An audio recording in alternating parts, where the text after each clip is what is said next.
Hola a todos, sean muy bienvenidos a este canal Aroma del Cielo. Mi nombre es Susan Fernández, quédate con nosotros porque hoy tenemos un tema muy polémico, muy controversial, pero vamos a intentar dar respuesta a la pregunta: ¿se puede pactar con Dios con dinero? ¿Sí o no?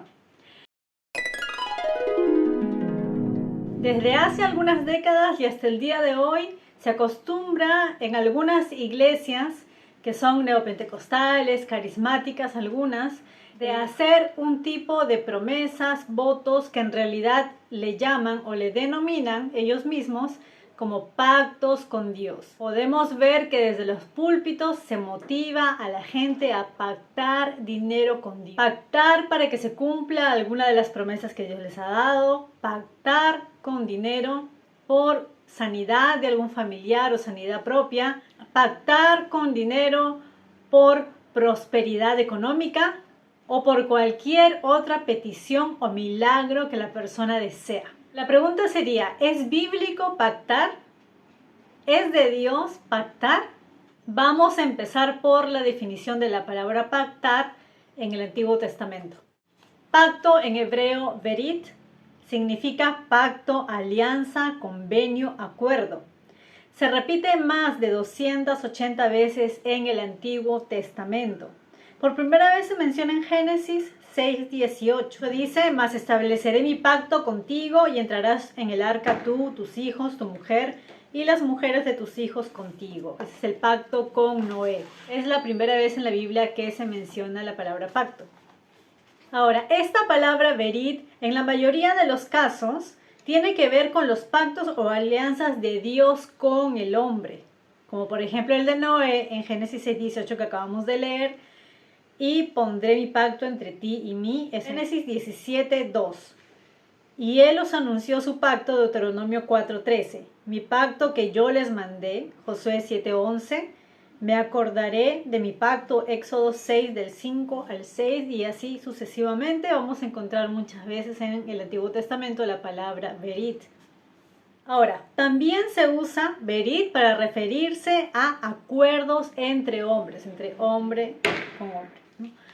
Como entre Abraham y Abimelech, por ejemplo, en Génesis 21:32, o como David y Jonatán en 1 de Samuel capítulo 18, verso 3, 1 de Samuel capítulo 20, verso 8, etc. Ahora, ¿los seres humanos pactan con Dios? En la Biblia no vemos que los seres humanos hagan voluntariamente ellos hacia Dios un pacto, sino que los pactos son de Dios hacia el hombre. Los seres humanos están en alianza o en pacto, Deuteronomio 29:12. Es decir, los seres humanos entran en pacto con Dios o se unen al pacto de Dios. Jeremías 55, unen o se juntan al pacto, ¿no? Deben obedecer, los hombres deben obedecer el pacto, ¿no? En Génesis 12:4. Y poner por obra todos los mandamientos del pacto, de Deuteronomio 4:6. Pero encima de todo, la alianza es un llamado a que Israel ame a Jehová, su Dios, de todo corazón, de toda su alma y de todas sus fuerzas. Deuteronomio 6:5. La alianza divina es una relación de amor y lealtad entre el Señor y su pueblo escogido. Entonces, según esta palabra original, berit, vemos que el hombre no hace pactos con Dios, sino que Dios es el que pacta con el hombre y los seres humanos se unen a ese pacto que Dios ha establecido. Y es un pacto y una alianza donde demanda obediencia, amor, sujeción de parte del hombre hacia Dios. Entonces, ¿por qué las iglesias acostumbran a hacer este tipo de pactos? Pues pueden haber varias motivaciones, vamos a especular un poco, pero vamos a también definir la palabra voto, porque lo que hacen las personas cuando salen al altar a realizar su pacto es como una promesa, un voto que hacen de dar dinero, ya sea por única vez o que den mensualmente una cantidad a cambio de una bendición. Vamos a ver, ¿es bíblico y está bien delante de Dios hacer este tipo de promesas? La palabra voto en hebreo neder significa voto u ofrendas votivas, ¿no? Aparece 60 veces en el hebreo bíblico. Voto tiene dos formas básicas. La incondicional, el voto incondicional y el condicional. El incondicional vendría a ser un juramento mediante el cual la persona se compromete sin esperar una recompensa a cambio. Es un juramento que se hace al Señor. Pagaré mis votos a Jehová. Está en Salmos 116, 14. Otro ejemplo lo encontramos en Números 32. El voto condicional generalmente contiene una cláusula previa detallando las condiciones, ¿no?, necesarias para el cumplimiento del voto. Vamos a leer Génesis 28, del 20 al 22. E hizo Jacob voto diciendo: si fuere Dios conmigo y me guardare en este viaje en que voy, y me diere pan para comer y vestido para vestir, y si volviere en paz a casa de mi padre, Jehová será mi Dios. Y esta piedra que he puesto por señal será casa de Dios, y de todo lo que me dieres el diezmo apartaré de ti. Ok, aquí nos está hablando de un voto condicional. Los votos, por lo general, se hacían en situaciones muy serias. No se podía hacer algo así a la ligera. Es una situación donde uno asume una responsabilidad de cumplir la parte que le corresponde. Jefté, por ejemplo, hizo un voto precipitado en Jueces 11:30. Y tenemos otro ejemplo en Números 21, del 1 al 3. Cuando Ana hizo su voto, deseaba un niño de todo corazón. Ustedes deben conocer ya la historia. Ana hizo un voto de entregar a su hijo si el Señor le concedía la bendición de tener un niño. En 1 Samuel 1:11. Ahora, vamos a ver qué nos dice Eclesiastés acerca de los votos también. Eclesiastés capítulo 5, versos del 4 al 6. Dice: cuando a Dios haces promesa, no tardes en cumplirla, porque Él no se complace en los insensatos. Cumple lo que prometes. Mejor es que no prometas y no que prometas y no cumplas. No dejes que tu boca te haga pecar, ni digas delante del ángel que fue ignorancia. ¿Por qué harás que Dios se enoje a causa de tu voz y que destruya la obra de tus manos?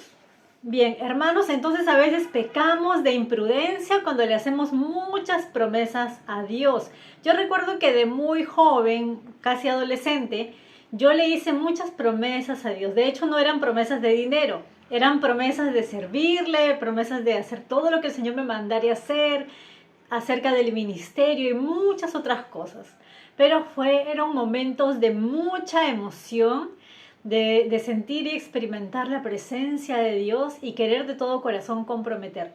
Ahora que soy más grande, pienso que si estuvo bien o no hacer aquellas promesas precipitadas a Dios. Pero vemos gente que hoy en día en las iglesias se están comprometiendo a hacer pactos con Dios en la iglesia, claro, porque muchas veces se toma el registro de las personas que están pactando y hacen esa promesa a Dios cuando realmente no saben si van a poder cumplir o no.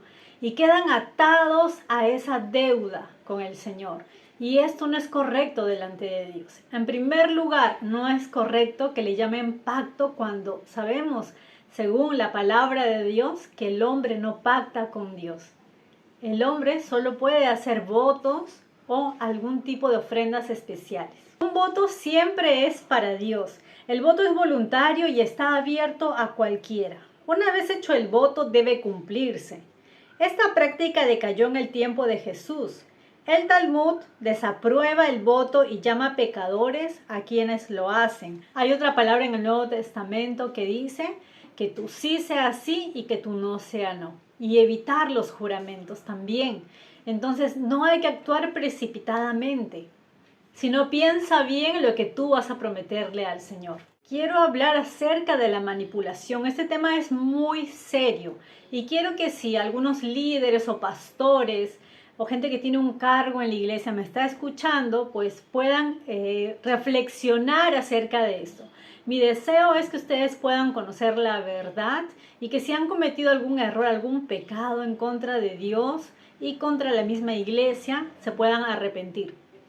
Porque muchas veces cuando la iglesia necesita recursos, muchos pastores están recurriendo a este tipo de manipulación para hacer que la gente dé más dinero y se comprometan a dar más dinero para poder cumplir los objetivos económicos de la iglesia. Y esto no es correcto, hermanos, no es correcto delante de Dios. Es mejor ser sinceros y decir: necesitamos comprar aire acondicionado para la iglesia, el que quiera voluntariamente ofrendar lo puede hacer. O decir: necesitamos renovar el templo, necesitamos remodelar, necesitamos ampliar más espacios en la iglesia y necesitamos de su ayuda, de su colaboración, y el que quiera ofrendar voluntariamente lo puede hacer. En la Biblia encontramos que las ofrendas siempre fueron voluntarias. Y definitivamente a Dios le agrada que las personas sean generosas, sobre todo cuando se trata de la obra del Señor. Pero la manipulación es algo que no le agrada al Señor. Y muchas personas han caído en esto de pactar esperando una bendición a cambio, cuando realmente no deberíamos esperar, sino hacerlo en gratitud por lo que el Señor ha hecho y de acuerdo a la manera como ha sido bendecida cada persona pueda retribuir al Señor con sus ofrendas. Y les digo, hermanos y pastores, que mucha gente nueva que llega a la iglesia por primera vez y escuchan que todo el tiempo solo hablan de dinero, de dinero, de dinero, de ofrendas, de diezmos y de pactos, sale de la iglesia espantada y muchos de ellos nunca regresan o se buscan una iglesia que tenga más sana doctrina. Esa es la verdad de lo que está sucediendo hoy en día. Ahora, ¿por qué digo que esto es una manipulación? Porque muchas veces se toma la necesidad de la gente para promover estos pactos. Te dicen, ¿no? Pacta si tú estás enfermo, pacta si tú quieres ser próspero, pacta si tú quieres un milagro. Entonces la gente va esperanzada en que dando dinero Dios le va a dar ese milagro. Hermanos y hermanas, por favor lean sus Biblias. En la palabra de Dios, el Señor Jesús nunca vendió algún milagro o alguna sanidad. Ni en el Antiguo ni en el Nuevo Testamento vemos que se da dinero a cambio de una bendición de Dios. Nunca se da dinero a cambio de un milagro o una sanidad. Sería un insulto decirle a Dios que con mi dinero Él me tiene que dar una bendición. El Señor nos ha bendecido dándonos su salvación, que es gratuita, y ninguno de los milagros y bendiciones se intercambian por dinero. Si tú estás anhelando en tu corazón que Dios te prospere, que te saque de las deudas, que bendiga tu empresa, que te sane un familiar o que simplemente recibas el milagro y la promesa que has estado esperando de parte de Dios, solamente confía en el Señor. Acuérdate, Él no necesita de tu dinero. No necesita de tu dinero. Y Él jamás te vendería un milagro o alguna de estas bendiciones. Veamos qué pasó con un hombre que quiso comprar un don de Dios. Hechos capítulo 8, verso del 14 al 24. Cuando vio Simón que por la imposición de las manos de los apóstoles se daba el Espíritu Santo, les ofreció dinero. Y diciendo, dadme también a mí este poder para que cualquiera a quien yo impusiere las manos reciba el Espíritu Santo.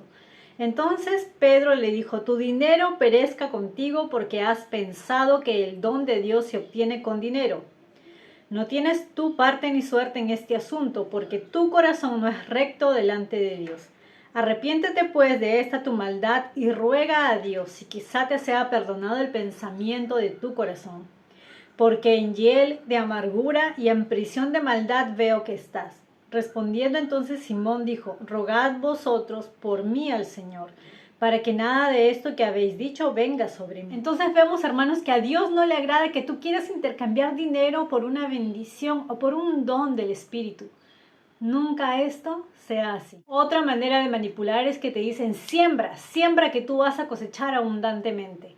Hermanos, cuando la Biblia habla de sembrar, nos habla de ser generosos con el reino de Dios. Definitivamente el Señor nunca nos va a dejar, nunca nos va a desamparar, pero muchos de los mensajes, de los sermones que se están dando en estas iglesias que promueven los pactos, haciendo que la gente se vuelva más a la avaricia, al amor al dinero, que ser realmente de bendición para las personas. ¿Por qué digo que motivan a la avaricia? Porque le dicen, pacta que Dios te va a dar más, pacta que Dios te va a hacer rico, pacta que tu empresa va a prosperar. Hermanos, cuando Dios te quiere bendecir, no te va a pedir ni siquiera permiso y menos te va a pedir dinero. El Señor bendice, dice la palabra, al que es obediente, al que camina con el Señor, al que camina en integridad, al limpio de manos, al puro de corazón. A ese el Señor quiere bendecir. Así que nadie puede torcer su brazo y menos con dinero, hermanos. Es una ofensa realmente que se hace al Señor al tratar de comprar los milagros, las bendiciones con dinero. Y oro que el temor de Jehová caiga sobre cada pastor y cada líder y cada hermano que ha participado en este tipo de mensajes y en este tipo de manipulación hacia el pueblo de Dios. Mucha gente cree que la iglesia viene a ser como un banco donde tú das dinero y el Señor te tiene que devolver multiplicado el dinero. Hermanos, definitivamente Dios bendice a la persona generosa, eso lo dice la palabra de Dios. Dios bendice al de corazón generoso. Crean que la iglesia viene a ser un banco o el reino de Dios es un banco donde tú siembras dinero y Dios te tiene que dar más. Yo les animo a que ustedes puedan escudriñar mucho más la palabra de Dios y vean también en la palabra en el Nuevo Testamento cómo el Señor Jesús habla en contra de la avaricia del corazón. Imagínense si yo tuviera que comprar con dinero los milagros, las sanidades, las bendiciones. Quiere decir que las personas que manejan más dinero tendrían más bendiciones y las que tienen menos dinero tendrían menos bendiciones, pero no es así, porque Dios es soberano y Él bendice al que quiere, como quiere y donde quiere. Ojo, aquí no estoy hablando mal en contra de los diezmos y las ofrendas que son súper necesarias, ni tampoco del corazón generoso, porque a Dios le agrada que seamos desprendidos con las cosas que Él nos ha dado como bendición. Si lo que tú estás anhelando es bendecir a tu iglesia, está bien que tú puedas ofrendar y ten cuidado de hacer promesas que tú no puedas cumplir. Y si tu anhelo es prosperar, trabaja, sé obediente al Señor. Haz todo lo que el Señor te diga que hagas. Da tu diezmo, da tu ofrenda. El Señor nunca se va a olvidar de cada diezmo y cada ofrenda que tú das y Él te va a bendecir si tú eres obediente y caminas con el Señor. Hermanos, espero que haya traído un poco de claridad a este tema y mi objetivo no es criticar a los que están haciendo este tipo de cosas, pero sí es importante que el pueblo de Dios sea libre y la palabra de Dios dice, la verdad nos hará libres, así que lean sus Biblias siempre y no crean a todo lo que escuchan. Escudriñen la palabra de Dios porque ahí encontrarán la verdad del Señor. Que Dios les bendiga mucho.